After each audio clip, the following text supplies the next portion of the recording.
नमस्कार दोस्तों, स्वागत है आपका ट्रिपल एस में। तो आज हम बात करेंगे क्विज़ की जो संडे को हुआ था। काफ़ी लोगों ने पार्टिसिपेट किया था, लगभग 1200 लोगों ने क्विज़ दिया था और सबके काफ़ी अच्छे रैंक आए हैं। कुछ लोगों को ज़रूरत है मेहनत करने की। बहुत सिंपल क्विज़ था, तो आप सबने काफ़ी अच्छा दिया। तो उसके साथ साथ क्विज़ को हम डिस्कस करेंगे एक्चुअल में उसके आंसर्स क्या थे क्या नहीं थे। और उसके साथ साथ आपको 15 को आपका एग्ज़ाम है, आप सभी तैयार हैं। मुझे उम्मीद है कि आप सबने मॉक टेस्ट खरीद लिए होंगे ओलाई बोर्ड से। उस टेस्ट का देने का हमारा सिर्फ यही मकसद है, आपको ये पता लग सके कि आप कहाँ स्टैंड करते हैं, आपको कितनी मेहनत की ज़रूरत है। इसलिए मैं चाहता हूँ कि आप सभी वो टेस्ट खरीदें और ख़ुद से भी थोड़ी तैयारी करें। और एक और चीज़ आपको बता दूँ कि ये टेस्ट जो होगा इसका थोड़ा स्टैंडर्ड हाई होगा। आप सब ने अगर जेके बैंक के एग्ज़ाम दिए थे उस समय जो आपने ख़रीदे थे, आप जानते हैं ये जो ब्रांड है काफ़ी, इसका जो स्टेटस है काफ़ी हाई है, इसके एग्ज़ाम भी काफ़ी अच्छे होते हैं। तो आप सब इस एग्ज़ाम के लिए तैयारी कर रहे हैं तो आपको ये टेस्ट ख़रीदना काफ़ी ज़रूरी है। तो बिना टाइम वेस्ट किए अब हम बात करते हैं क्विज़ की जो संडे को हुआ था। देखो, जो पहला सवाल था वो इस तरह से था कि इनमें से कौन सा है जो माइक्रो इकोनॉमिक्स में फॉल करता है। तो सिंपल सी बात थी, नेशनल सेविंग एंड इन्वेस्टमेंट, ये होल की बात चलती है, पूरे नेशंस की बात कर रहे हैं। जनरल प्राइस और जनरल प्राइस लेवल भी, जनरल सबकी प्राइस की बात चल रही है यहाँ पर। नेशनल इनकम पूरी कंट्री की होती है, किसी इंडिविजुअल की तो होती नहीं है। तो जो उसका आंसर था माइक्रो इकोनॉमिक्स वो था फैक्टर प्राइस, जो कि इसी एग्जांपल थी और इसमें ये फॉल करता था। अगर आपको माइक्रो इकोनॉमिक्स की डेफिनेशन अच्छे से पढ़ी होगी आपको, तो आपको कोई प्रॉब्लम नहीं हुई होगी इस एग्ज़ाम में, इस क्वेश्चन में। तो नेक्स्ट जो क्वेश्चन था वो इस तरह से था कि a study of how increasing the corporate income tax will effect the natural unemployment rate in as example of. देखो, एक चीज़ हमेशा याद रखना कि अनएम्प्लॉयमेंट हो गया, टैक्सेस हो गए, फिस्कल मॉनेटरी पॉलिसीज़ हो गई, ये सभी के सभी जो हैं ये मैक्रो इकोनॉमिक्स में आते हैं। ठीक है, इनकम भी मैक्रो इकोनॉमिक्स में आती है। ये पूरे होल की बात चल रही है, ये पूरे नेशंस की बात चलती है। इंडिविजुअल से हम तो आइडेंटिफाई नहीं कर सकते कि एक्चुअल में अनएम्प्लॉयमेंट रेट है क्या है। तो आपको जैसे ही ये दिख जाए तो सिंपल समझ लेना कि ये मैक्रो की बात चल रही है। तो जो इसका आंसर था वो क्या था, मैक्रो इकोनॉमिक्स। उसके बाद एक ये क्वेश्चन आया था कि as a output increase the average fixed cost पे क्या इफेक्ट होगा, ये राइज होगी, फॉल होगी, कांस्टेंट रहेगी या नन ऑफ दिस रहेगी। अगर आपने इसका टेबल या इसकी डायग्राम अच्छे से समझी होगी तो आपको एक सेकंड नहीं लगेगा इसको आइडेंटिफाई करने में एक्चुअल में इसका आंसर क्या है। तो एवरेज फिक्स कॉस्ट में क्या इफेक्ट पड़ेगा जब आउटपुट इंक्रीज़ होगी, मैं आपको डायग्राम से कोशिश करूँगा दिखाने की या और समझाने की। देखो, ये है डायग्राम उसी की ही।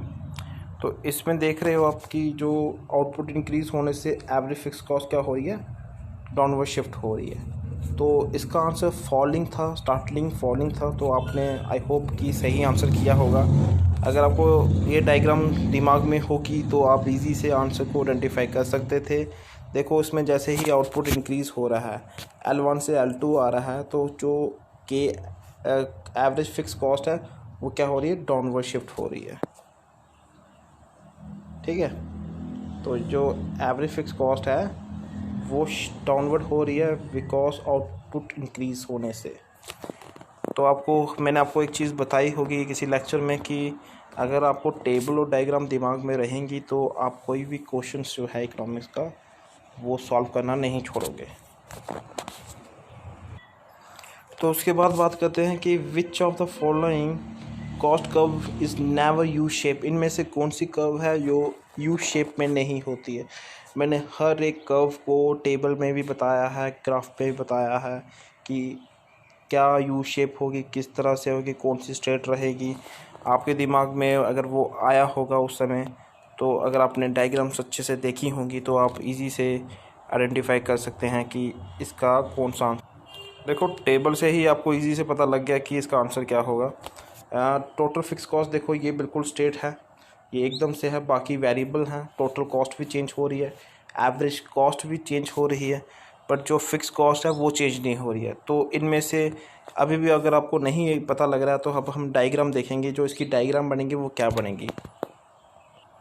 देखो जो इसकी डायग्राम है, जो टोटल फिक्स कॉस्ट की, वो क्या है, स्ट्रेट है बिल्कुल। बाकी जो है वो यू शेप में बन रही हैं, कोई वी शेप में बन रही हैं। तो सवाल पूछा था इनमें से कौन सी कर्व है जो यू शेप में नहीं है, तो आंसर जो था वो था टोटल फिक्स कॉस्ट। ठीक है। उसके बाद एक और सवाल पूछा गया था कि प्रोडक्शन टेक्निक प्रॉब्लम क्या है। प्रोडक्शन टेक्निक प्रॉब्लम, जब आपने सेंटर टेक्निक पढ़ी होंगी तो सेंटर प्रॉब्लम्स पढ़ी होंगी, उसमें हमने देखा होगा कि व्हाट टू प्रोड्यूस में हम ये चूज़ करते हैं कि कौन सा प्रोडक्ट हम बनाएं, रॉ मटेरियल बनाएं या फाइनल गुड्स बनाएं। फिर उसके बाद हम ये देखते थे कि हाउ टू प्रोड्यूस में हम देखते थे कौन सी टेक्निक का यूज़ करें, हम लेबर टेक्निक का यूज़ करें या कैपिटल टेक्निक का यूज़ करें। उसके बाद whom to produce, how to distribute our resources या इनकम्स, तो उस पर हम डिस्कस करते हैं। यहाँ पे टेक्निक की बात चली थी, अगर आपने अच्छे से देखा होगा तो आपको एक सेकंड नहीं लगेगा उसको आइडेंटिफाई करने। हाउ टू प्रोड्यूस में हम ये देखते थे कि हम लेबर टेक्निक का यूज़ करें या फिर कैपिटल टेक्निक का यूज़ करें। ठीक है। तो उसके बाद दूसरा जो सवाल पूछा था वो ये पूछा था, in short period there is no change dash factors. देखो टेबल से ही आपको पता लग जाएगा कि फ़िक्स कॉस्ट जो होती है वो चेंज नहीं होती है। वेरिएबल, ह्यूमन्स, फिज़िकल्स, ये सभी चेंज होते हैं, फ़िक्स नहीं होते। क्यों?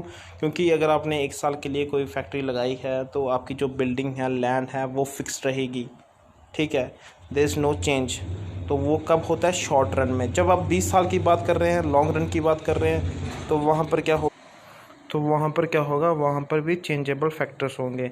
अगर यही सवाल पूछ लिया जाता कि इन लॉन्ग पीरियड में फ़िक्स कॉस्ट क्या चेंज होते हैं, तो डेफिनेटली चेंज होते हैं। 20 साल में शायद जो एंटरप्रेन्योर हैं, जहाँ फिर कोई मैनेजर है, वो प्रॉपर्टी खरीद ले, शायद बिल्डिंग को इंक्रीज़ करे, बट शॉर्ट टर्म में ये फिक्स रहते हैं। ठीक। Theory of demand is the concept of micro economics, macro economics, descriptive economics या नॉमिनेटिव इकोनॉमिक्स। देखो थ्योरी ऑफ डिमांड की बात चल रही है, यहाँ पे कहीं लिखा है टोटल डिमांड्स, यहाँ कुछ नहीं लिखा है। तो अगर आपको ये कंसेप्ट क्लियर होंगे कि माइक्रो क्या है, मैक्रो क्या है, तो आप इजी से आइडेंटिफाई कर सकते हैं ये जो है ये इंडिविजुअल की बात चल रही है, ये सिर्फ डिमांड की बात चल रही है। तो इसका जो आंसर था वो क्या था? Micro economics. ठीक है। तो ये सवाल थोड़ा सा इतना मुश्किल नहीं था, अगर आपको अच्छे से ध्यान से डेफिनेशंस पढ़ी होंगी कि अपॉर्चुनिटी कॉस्ट की डेफिनेशंस क्या है, सैक्रिफिकेशंस ऑफ नेक्स्ट बेस्ट अल्टरनेटिव्स। ठीक है। अगर आपने 100 kg का जो वीट है उसको सेक्रीफाइस करके कुछ और प्रोड्यूस किया है, उसको हम क्या कहते हैं? अपॉर्चुनिटीज़ कॉस्ट कहते हैं। ये डेफिनेशन ही पूरी वैसे ही लिखी थी, बस थोड़ा सा कंफ्यूज करने के लिए 100 kg डाल दिया था कि बच्चे क्या सोचेंगे, कोई मैथमेटिकली सॉल्व तो नहीं है। तो आपने सही किया। 90 मतलब कि मैं कहूँगा कि 69% लोगों ने ये आंसर सही किया था। तो जो इसका आंसर था वो था अपॉर्चुनिटी कॉस्ट। ठीक है। तो उसके बाद नेट इनडायरेक्ट टैक्सेस क्या था, ये बड़ा इंटरेस्टिंग है। नेट इनडायरेक्ट टैक्सेस जो पूछा गया था, इसमें एक चीज़ देखी, मुझे काफ़ी लोगों ने टेलीग्राम पे ही कुछ फ़ोटो सेंड किए हैं इस फॉर्मूले से रिलेटेड। आई डोंट नो वो विशाल की बुक थी या विनोद की बुक थी, बट मैं कहूँगा कि काफ़ी ज़्यादा एरर हैं उस बुक में, क्योंकि वो जो बच्चे ने मुझे फार्मूला सेंड किया था वो गलत था। उसमें लिखा था कि direct tax minus subsidies, but ये गलत है। नेट इनडायरेक्ट टैक्सेस जो है, इसका आंसर जो था वो इनडायरेक्ट टैक्सेस माइनस सब्सिडीज़ होगा। ये मैंने आपको लेक्चर्स में बताया था। और एक और चीज़ आपको बता दूं, अगर आप इस तरह की बुक्स को फॉलो कर रहे हैं तो मेरी मानिए कि आप ना करें, क्योंकि बहुत मैंने खुद देखी है, मैंने खुद रीड की है बुक्स, बहुत ज़्यादा एरर हैं, किसी चीज़ का कोई मतलब ही नहीं है। चैप्टर शुरू होने से पहले ही ख़त्म कर दिया जाता है। तो मिस्टेक्स तो मुझे बड़ी ज़्यादा दिखी हैं, कभी कभी मुझे खुद लगने लगा या शायद मैं तो गलत नहीं है, बट काफ़ी ज़्यादा मिस्टेक्स हैं बुक्स में। तो आप बुक्स को फॉलो ना करें, आप कोई अच्छी स्टैंडर्ड बुक्स देखें, एनसीईआरटीज़ को पढ़ें, कोई जो अच्छी रिफ्रेशर्स हैं उनको पढ़ें। ये 200-300 की जो बुक्स बनती हैं, ये सिर्फ सेल करने के लिए बनती हैं, आपके कैरियर को बनाने के लिए नहीं बनती हैं। ठीक है।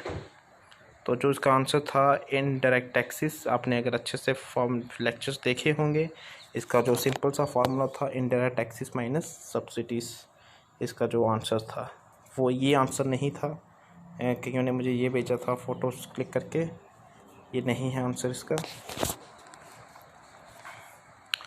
देखो इसमें सिंपल सी बात है, अगर आपने यूटिलिटी का टॉपिक अच्छे से देखा है, मार्जिन यूटिलिटी हम कैसे आइडेंटिफाई करते हैं, उसका फॉर्मूलेज कैसे बनते हैं, उसमें सिंपल सी बात है, अगर हम टोटल यूटिलिटी के डिफरेंस को आइडेंटिफाई करते हैं तो हमारा जो मार्जिन कॉस्ट निकल जाता है।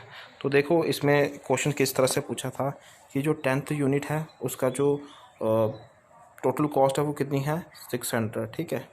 उसके बाद 11th यूनिट की कितनी है, सॉरी, तो आपको मैं फिर से ये रिपीट करता हूँ कि इसमें क्या था कि जैसे ये 10 यूनिट है, 10 यूनिट पे जो वैल्यू दी थी वो टोटल कॉस्ट की वो कितनी थी 600। 11th यूनिट की कितनी थी टोटल कॉस्ट 640। देखो जब भी हम इन मार्जिनल कॉस्ट निकालते हैं, टोटल कॉस्ट का डिफरेंस को हम आइडेंटिफाई करते हैं। जो टोटल कॉस्ट का डिफरेंस था क्या था 40 था, जो उसका आंसर था वो 40 था। ये काफ़ी इजी क्वेश्चन था। आई होप कि आप सबके सही होगा ये आंसर। जो नेक्स्ट क्वेश्चन है वो इस तरह से है कि इसमें पूछा गया है कि इनमें से कौन सी रिस्पॉन्सिबल है जो कैलकुलेट करती है जीडीपी को। अगर आपने इसे अच्छे से पढ़ा है तो आपने इजी से आइडेंटिफाई कर लिया होगा कि जो इसका आंसर है वो क्या है, ministry of central statistics and programming implementations. ये जो है ये मिनिस्ट्री ऑफ फाइनेंस की ब्रांच है, ये इसके अंडर आती है। ये कैलकुलेट क्या करती है हमारी जीडीपी हर साल, ठीक है। तो इसके बाद जो नेक्स्ट सवाल है वो ये है कि इनमें से scientific method to calculate the national income ये किसने दिया था, तो ये दिया था VK राव ने। मैक्सिमम बच्चों ने दादा भाई नौरोजी किया है, ये इसका आंसर नहीं है। यहाँ सवाल पूछा है साइंटिफिक, अगर यहाँ लिखा था who was introducing first method of calculating A national income, वो दिया था दादा भाई नौरोजी ने, पर साइंटिफिक जो दिया था वो किसने दिया था VK राव ने। तो इसका जो सही आंसर था वो क्या था VK राव। तो लॉ ऑफ वेरिएबल प्रोपोर्शन में सिंपल सा था कि अगर आपको टेबल पता होगा कि इसका क्या था, इसमें जो आउटपुट कुछ फैक्टर्स थे वो फिक्स थे, जैसे लैंड लेबर्स इसमें फिक्स रखे गए थे, वेरिएबल्स को लेबर्स थी। तो अगर आपने इसकी डायग्राम देखी होगी अच्छे से, ये काफ़ी इंपॉर्टेंट है, मैंने आपको बार बार कहा है कि इसमें से 1-2 क्वेश्चन आएगा ही आएगा। तो इसमें पूछा है कि the law of variable proportions किस तरह से होगा। दे आर 2 वेरिएबल फैक्टर्स, क्या दोनों वेरिएबल फैक्टर्स होंगे या यहाँ पे कुछ फिक्स होंगे कुछ वेरिएबल होंगे, या all the factors are variable. यहाँ पर जो इसका आंसर था वो क्या था, there are the fixed factors and variable factors, इसमें दोनों होते हैं, ठीक है। तो उसके बाद जो लास्ट क्वेश्चन था इसमें NFIA की फुल फॉर्म बतानी थी, net factor income from abroad से, जिसकी जो डेफिनेशन थी वही पूछी गई थी सिंपल्स, और इसका जो फॉर्मूला था अगर आपके दिमाग में वो थोड़ा सा भी स्ट्राइक करता तो आप इजी से आइडेंटिफाई कर सकते हैं। Net factor income from abroad में हम सिर्फ अब्रॉड की बात करते हैं। तो ये जो फॉर्मूले हैं यहाँ सिंपल पूछा है कि none of this factor income receive from domestic की तो बात ही नहीं चलती इसमें, factor income paid to abroad and factor income receive to domestic यहाँ फिर से बात आ गई है। तो आई होप आपको नीचे दिख रहा होगा कि factor income receive from abroad and factor income paid to abroad, जो कि इसका सही आंसर था। अगर आपने इसके फॉर्मूलेज याद किए होंगे तो आपने इसी को ईजी से सही आंसर इसका कर दिया होगा। तो आई होप आपको क्यूज़ ये इजी लगा होगा, यही था इसके आंसर्स जो मैंने आपको बताए। तो नेक्स्ट क्यूज़ जब भी होगा हम आपको इन्फॉर्म कर देंगे। Thank you.